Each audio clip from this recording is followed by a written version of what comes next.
Welcome to Turn Extension, a supplemental podcast for the Advanced Maneuvers YouTube channel.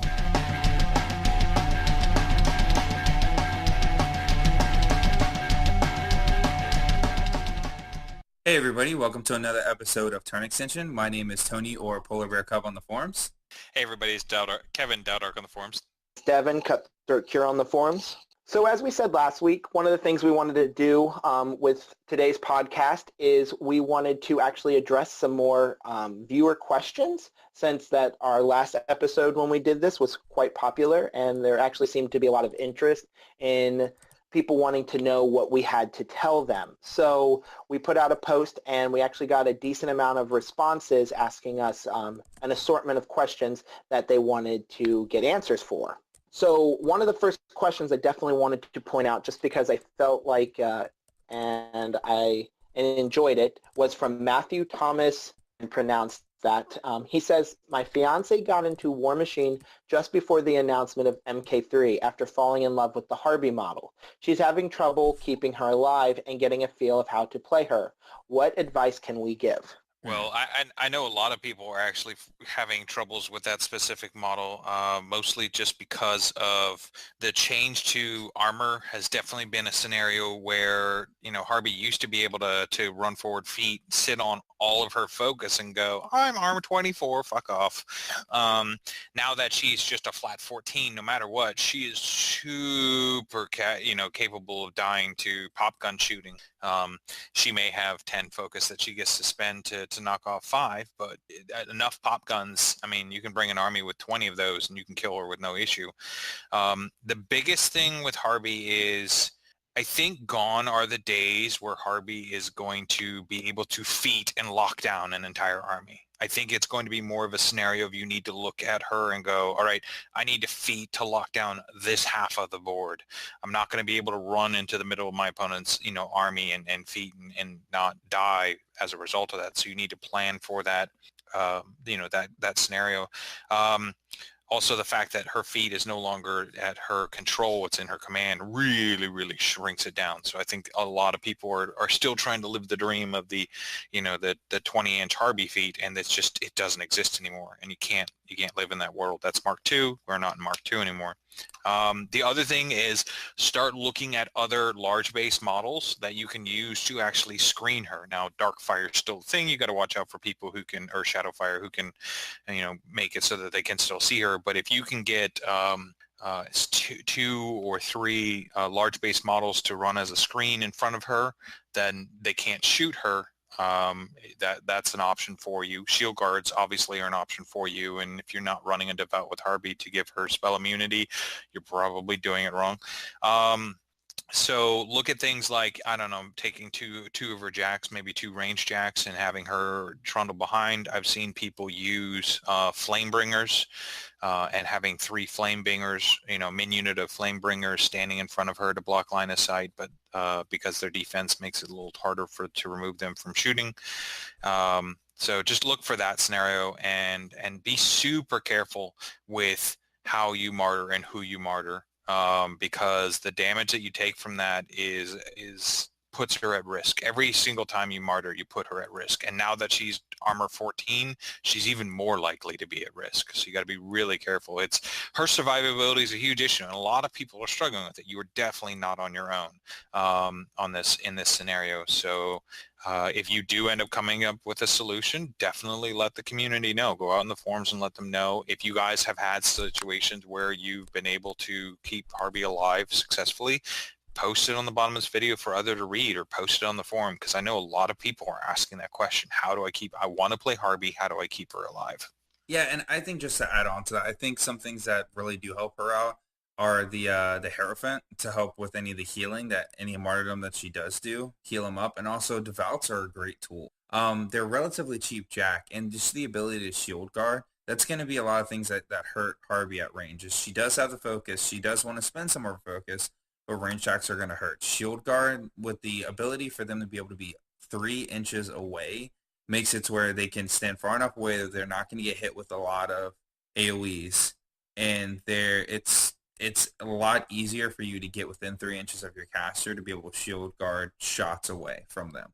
So I think those are two major things that are going to help out a lot to really increase her survivability. The other thing with what Kevin did say is you have to play a little bit more conservative with her. She can't be running up the center of the table and, pretty much give your opponent a big middle finger.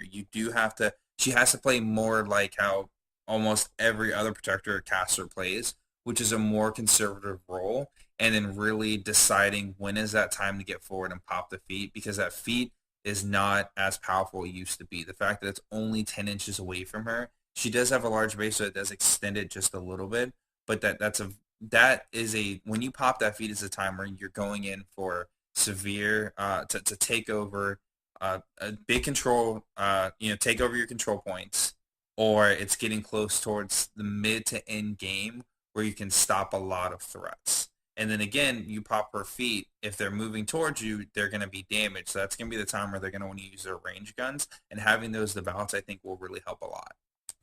I definitely think that the use of shield guard in general is probably the most pinnacle thing that you guys said. Being able to, shirk off a shot that might clear up all line of sight to protect Harvey could be a very large deal. Because sadly with everything changing, she's having to play a little bit more farther forwards, and with the proficiency of gun lines in today's meta, I think that's where we're seeing a lot of issues. So definitely, a big thing is just keep testing her out with different things, whatever you can do to keep her safe. And, that's definitely my biggest suggestion on how to make Harvey work. Also, I want to throw in a tail end is be super mindful of where Alton Ashley is.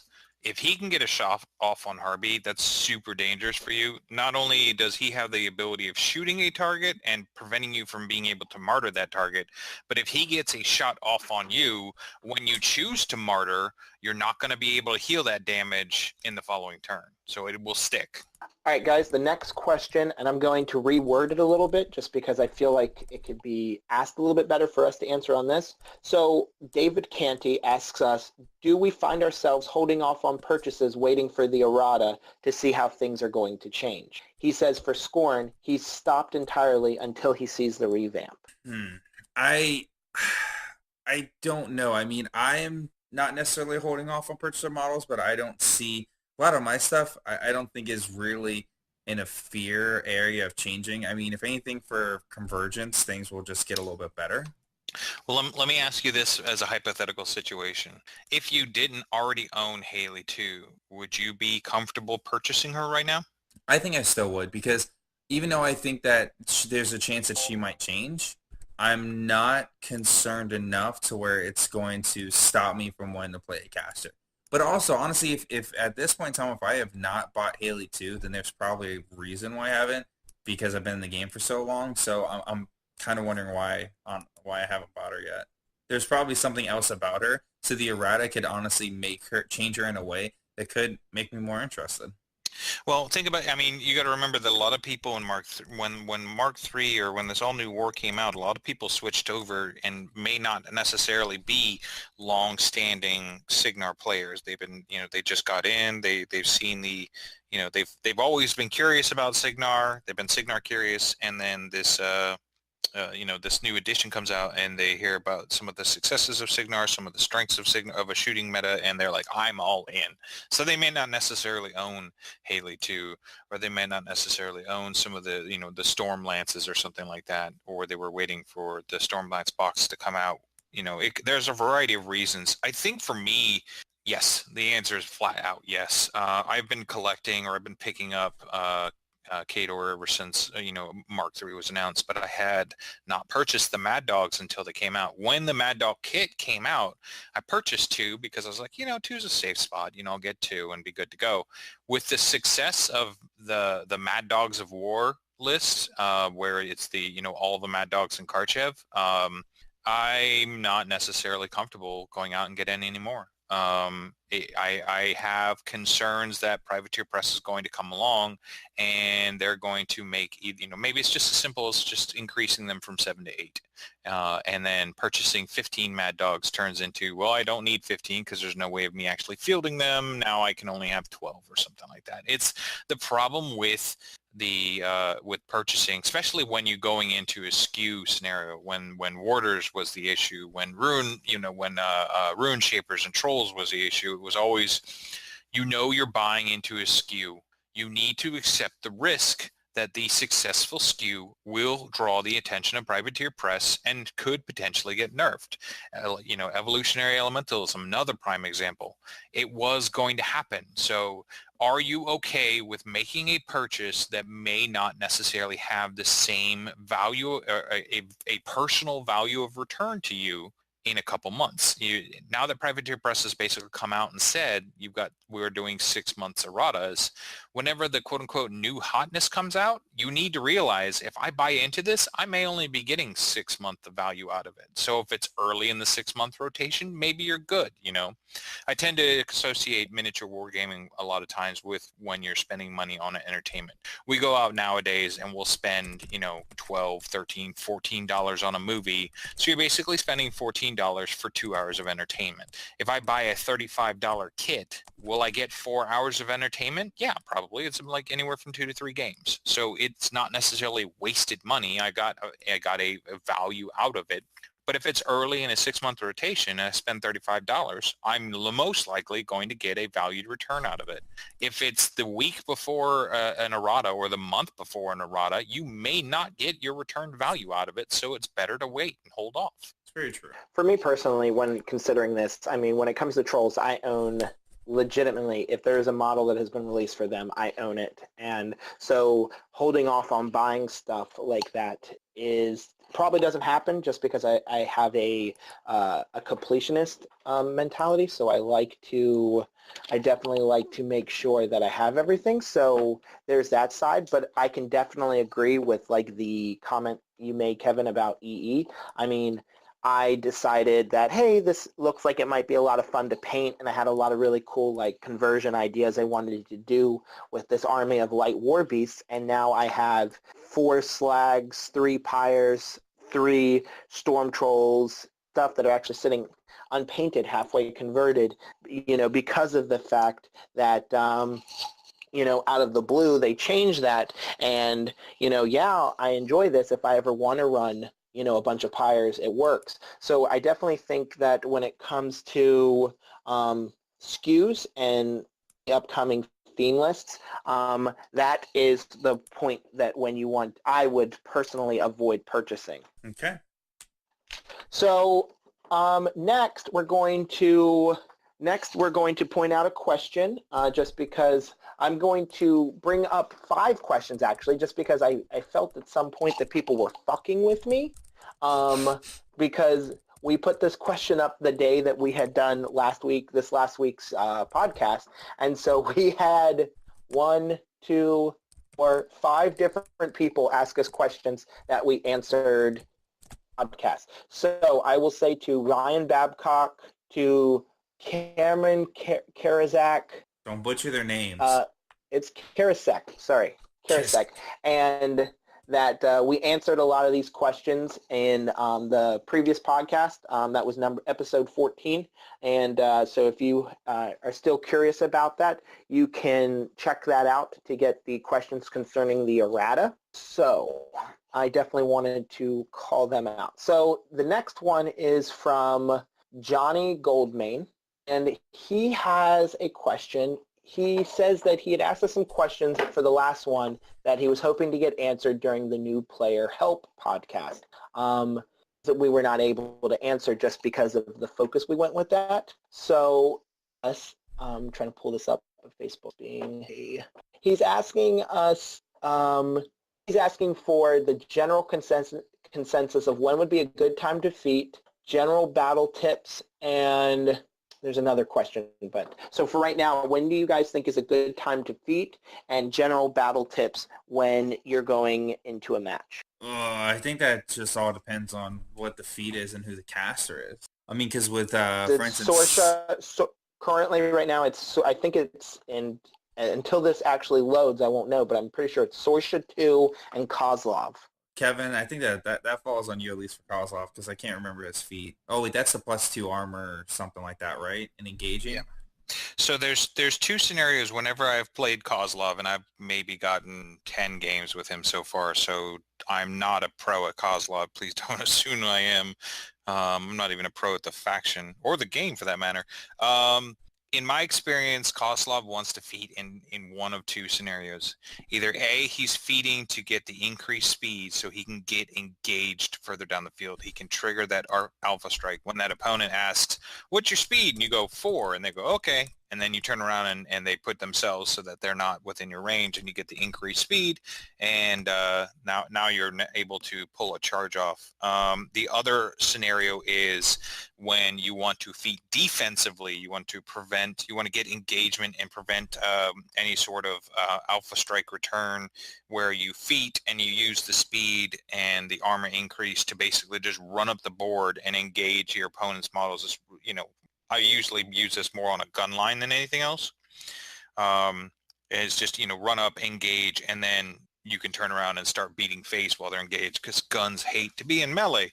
But for those two, that tends to be, one of two scenarios that leads me to where, I'm either using the speed to pull off an alpha strike, or I'm using the speed and the armor to get an engaged basically lock my opponent up for one turn. On Epic Sorsha or Sorsha 2, I haven't actually played her in Mark 3 yet. I believe that for her feat, it's similar to where it was in Mark 2 than it is now in Mark 3, which is you want to feat when you can maximize the most out of the over armor ability. So when you're going to be able to leverage all of your guns and charges the most in one turn is when you're going to want to feat. That way you're optimizing the output as much as you can, and it's not a scenario of saving your feat until turn 3 or turn 4 to potentially swing it. One of the rule of thumb that a lot of people will preach when it comes to feeding is most of the time you'll see people feed either on the bottom of 2 or top of 3, because that's trying to set some sort of either line of engagement or an alpha strike. The longer you can hold your feet, the more likely your feat is going to contribute more to the game. If you're dealing with a feat that has a high damage output, the longer you can hold your feet, the more likely you can use that feat to potentially drive an assassination or super swing attrition in your favor. The longer you can hold a defensive feat, the more likely you are to leverage a defensive feat to give you more scenario presence. Now, that's just a general statement as sagely advice that's been passed down from players like John Damaris or Chad Schonkweiler and stuff from Muso Minis, or even some of the people from over at Chain Attack is the longer you wait, the better off you are. But the way this game works, and the way that there's so many factors in how a game can turn out, be it scenario, assassination, or attrition, there's no hard cut rule. There's no turn 2 you always feat, because sometimes you're going to do it 3, sometimes you're going to do it 4, because who you're playing and what scenario you're playing completely change the need of your feat. The biggest thing that you can ask yourself is, if I pop my feat this turn, will I get as much out of it as possible than if I were to wait a turn? Devin. I was waiting for your reply. No, I don't know if you had anything to say. I don't know. He also mentioned Sorsha 1. I finally got it to work, but I think that's a pretty good answer. So next question comes from, and I'm going to butcher this, I know I am, Johnny Dekov Fagerberg. In the last podcast, we talked about Madrek 2 and Wormwood as the two given errata victims that we felt they were going to focus on. He says that, but 5% are 10% of all models, basically that there's still 60 other models to go. What are some other things that we think, or models that will be used? Do we have any ideas? So I am not sure, actually. I'm not sure what else is really going to be done besides those top 5, bottom 5, Crix, and Scorn. I'm not sure what's going to happen with it. Well, so we are recording this on Friday, and they've already released another insider. They did clarify that the top 5, bottom 5 was going to be in each faction. It wasn't necessarily top 5, bottom 5 for just Warmachine and Hordes as a holistic view. They were going to be doing it within each faction, which actually makes it an even higher count of how many models that they were going to be changing. And has more impact to it, because if they were just doing top 5, bottom 5 for the holistic view, then it was going to be a scenario of, well, okay, well, maybe that one faction ends up getting picked on or buffed more than another. But if it's within each faction, then we can expect change within each faction. If I were to be, if I'm going to do like a carte blanche, these are the models that I think are in PP's crosshairs. I think in Signar, you're looking at Haley 2 and the Storm Lances, and probably going to getting a little bit love into the form of Gun Mages and Black 13th. They've already said this year is the year of the Gun Mage, and they haven't necessarily seen a lot of action with those, so I wouldn't be surprised if Privateer Press doesn't want to try and lift them up in an effort to make it true to form the year of the Gun Mages. Crix and Scorn, they've already addressed it. They're going to be doing some pretty overhauls on that. Menoth, I honestly don't know. I haven't seen much in the way of Menoth, of people, complaining one way or another. Kador, Mad Dogs have crosshairs on them. I honestly think, I know a lot of people aren't going to like this, I honestly think Risk 2 will probably have a crosshair on him. I don't know if his crosshair is a result of he's being taken so much that because there are people worried about the Wormwood scenario, that his attention's there, but I think that might be a scenario, or that or Strakov. They may be looking at Strakov. Who knows? This is 100% pure speculation. Trolls, our boy Madrak has definitely got a crosshair. Shut your goddamn mouth. Yeah. Oh, dude. He's, like I said before, man, he's going to be touched so bad. I would like to see a little bit of love put into some of the Troll Warbeasts. I want to see a little bit more action out of the Troll Warbeasts. I feel like they're under par. I really do. Circle. I think it's just for trolls just to interrupt and pop into on the troll front. I think that there needs to be something done, about the winter troll, because he is absolute garbage. And it's sad because I have one painted. In the last edition, I did everything I could to use him where I could, and I thought that rhyme was super useful just because of how it worked. And now that I feel like it doesn't do anywhere near what it can. But another thing is across the board with our elemental trolls is the fact that, you took something where we're the support faction and we had this ability to move things around and, make things a little bit stronger. And basically you've now limited them to just being themselves, and sometimes that's just not enough. Well, correct me if I'm wrong, but all of the elemental trolls provide elemental immunity to their element. But they already had that. So here's the situation you're going to run into. Privateer Press isn't looking to make every single model amazing. They're looking to make every single model provide you a choice or an option. And by that very nature, you are getting an option or a choice out of the Winter Troll. It is living up to what Privateer expects it to do, which is provide you the ability or a choice to reason to take it. If you're building a list and your concern is over cold, the Winter Troll is providing you that choice, so he doesn't need to be fixed. Boom.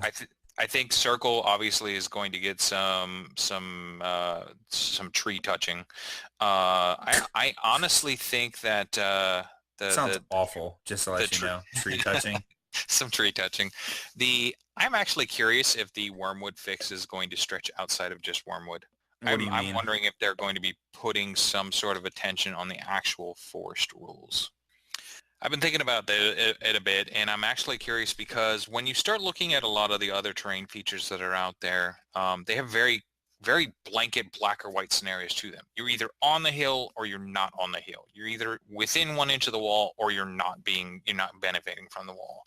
You're either in the terrain and suffered by it unless you have Pathfinder, or you're not. You're in the water and you have concealment, or you're not. Forest, you're either in the woods, and if you're within 3 inches, maybe you have line of sight. If you're not within 3 inches, you have line of sight. If you're on the other side of the woods, you don't have line of sight. Nothing can see through. It's very convoluted compared to the other terrain pieces. And there are other game systems that use forest as a terrain option, but for forest, it's just a scenario of, and I don't know if PP would go this direction, but what if forest was a scenario where here's a forest template, here's the area where the forest exists. If you're in front of the forest, you gain no benefit because I can see you. If you're behind completely out of the forest blocks line of sight. I can't see through the forest, therefore I cannot shoot you. However, if you're in the forest, no matter how far in or whatever, even if you're just towing a tip in, you're not going to gain the benefit of the forest blocking line of sight because I can see a portion of you in the template. If you're fully inside, similar to a hill, you get concealment. End of story. Then it becomes a scenario of Wormwood feats. Yes, everything in the area has Pathfinder. Everything needs Pathfinder to move. Everything gains concealment, but you're in the forest. I can see you. I can shoot you. I can charge you. Yada yada yada. Do you think that there should be, this is just me bringing out a question now, do you think there should be more like specific, specifics on sizing of like forests and stuff like that? Because I know 3-inch rule for a long time where, if you're outside of 3 inches, it benefits that. Do you think that maybe a standard of forest size could benefit? I don't think Privateer Press would ever do that because they don't put a standard on any of theirs except for the wall. And I think it becomes a scenario where people have troubles playing a game. If I want to play the game and I have this GW forest template, which by the way, please never use that template. It's horribly too large for this game.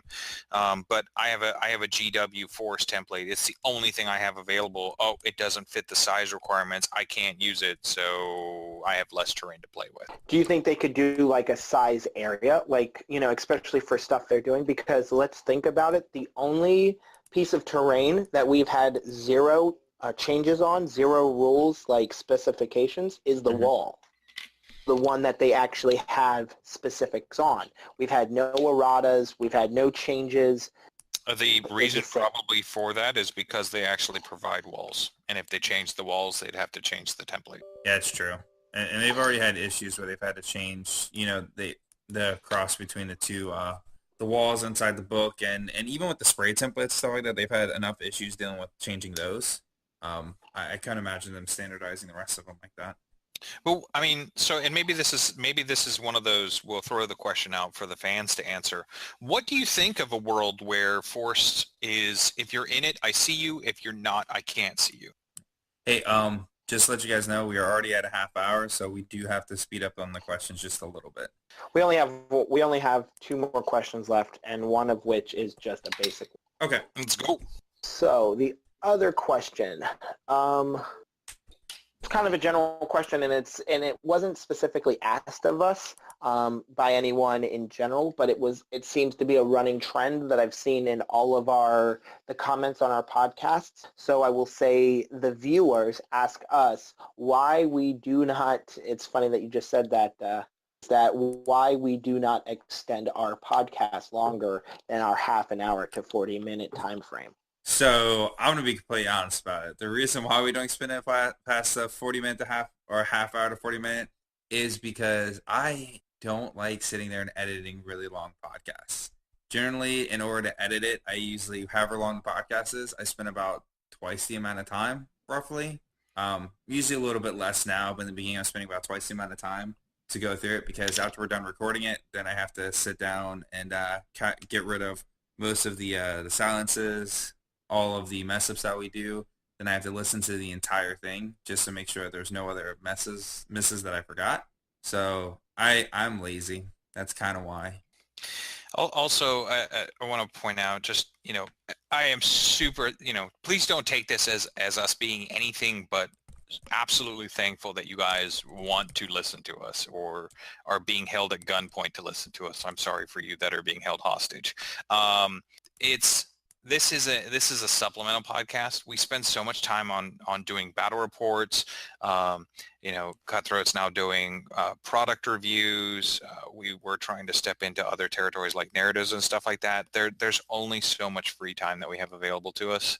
We wanted to get a podcast out there. We wanted to get an opportunity so that we can verbally speak with the fans and talk to the fans about what's going on in our area, or if you guys had questions like this, we can interact with you on that. But it's a time ban issue. Like we could probably sit down, hit the record button, and the three of us just ramble on for 2 hours. But we wanted to give something that was quick and easy for us to get out there on a weekly basis. And that's another reason why it's only 30 minutes, is because we do them weekly.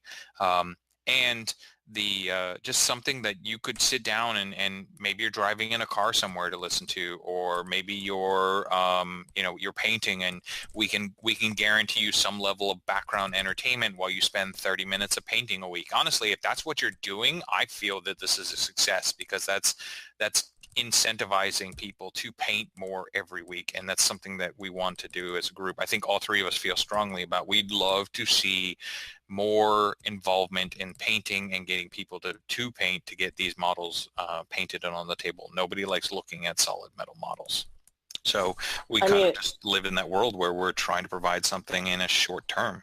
I mean, something we would definitely like to see, if you guys have, if you guys want to let us know in the comments and stuff, let us know, when you listen to us, what are you usually doing? Is it in the car? Is it, you're working out? Are you actually painting? That's kind of an interesting thing that I would personally like to know. Another point of this is, as we said, we have such limited time that even at this moment, exactly right now, Kevin and myself are at work. So we slip this in so that we can make sure that you guys get something. And in order to provide that extra to you guys, you might notice a little bit of the background noise sometimes, that both, 2 out of the 3 of us actually are at work currently when we do this. Hey. I left work a few hours ago, damn it. We do have to wake Tony up every time. So Tony usually is sleeping. Usually I oversleep. That's been the last couple weeks at least. So this is why we keep it to such a lower amount of time. It's not because we don't like talking to you all. It's not because we don't like providing content. It's just because we feel like we want you guys to beg for more. So the last question I have is from Aiden Coafed, who is an Australian listener to our podcast. He says, in regards to our most recent podcast, there was a question on ways to improve your gameplay. And one of the other guys on the podcast was saying, if game state allows to be a friendly opponent and allow them to take back or adjust their move. He asks if we believe that people the chance to take back their moves is actually setting them up for a handicap in other games, since some players are not as friendly. Okay, well, first I want to take a moment and say, Aiden, thank you for taking the time to disagree. A lot of people feel that when they're listening to conversations and stuff like that, that they don't want to necessarily disagree and impede on the conversation or something like that. And I want to take the time to say thank you for bringing your objectivity to the discussion and for disagreeing on what was said. To your point, am I setting them up for a handicap? And the reason why I say am I is because I believe I'm the one who actually made that statement. Am I setting up somebody for a handicap later by allowing them to take back the game? The actual answer to that question is yes, you are 100% right. By giving them the take back, by allowing them to do something, a different move to recover from a mistake that they see or something that they forgot, I'm not necessarily, putting them to through the ringers to be hurt by their decisions. And when I say hurt, I don't mean physically. I mean from a standpoint of learning that they would be hurt by it. The reason that I do it is 100% selfish. I am letting my person take back their moves because I am trying to become better. I am trying to learn the game. And in order to do so, I need to do it playing an opponent who is playing at their best. And if an opponent is making a mistake, it becomes a scenario where I'm not necessarily playing them at their best. I'm playing them at their best with mistakes. and I need to be hurt in order for me personally to learn. So I need to play my opponent at their best. I'm going to let them take back their move because for whatever reason they feel that this would have been a better move for them, and I want to play them at their best. I don't want to win a game where I win because my opponent made a mistake or two. I want to win the game because I played them at their best and I won the game. That's how I'm going to learn. So by letting my opponent take their move back, it's not actually for their benefit. It may seem like I'm doing it for their benefit. I'm doing it because I want to learn. Now, in a tournament, I'm less likely to do that because in a tournament, I'm not in a learning mode. So am I setting them up for a handicap? Potentially, but I'm doing it for selfish reasons of I want to be playing my opponent at their best. Yeah, I mean, So what about? No, I agree for the most part with that. For me, it also depends on, are they a brand new player? Or are they someone who's trying to figure out the game? Or are they someone who is looking to play this list in a tournament? And if they make a mistake, that's what they're going to own up to. Ultimately, I'm going to give it to my opponent to decide whether or not they want to take something back. If it's, if they're learning the game, I'm really going to encourage them to do takesies backsies, because I think that's very important. Because if you still are having a hard time between a charge and a slam and a run and all that stuff, I feel like it's good to take a couple of steps back if you need to and then replay that game. But like Gaston and I, we'll play on occasion, and whenever we do, if I'm trying out a new model, he's trying a new model, we'll kind of decide from the beginning whether or not if we are going to, do the takesies backsies. A lot of time I don't like to. It's really rare when I want to, just because in my mind, it's if I mess up, I mess up. That's on me. But I don't know. I do appreciate that you do disagree with us. But just for me, that's kind of just how I've always been.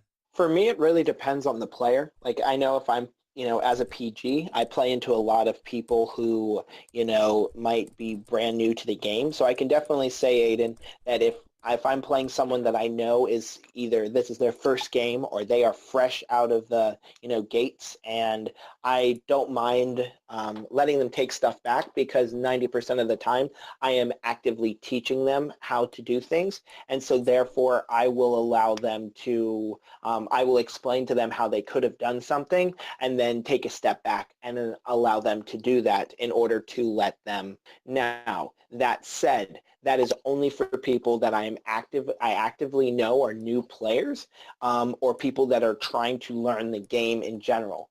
I do not or let people take stuff back unless it's a friendly game and I know somebody's like trying to test something and we're trying to learn how something works.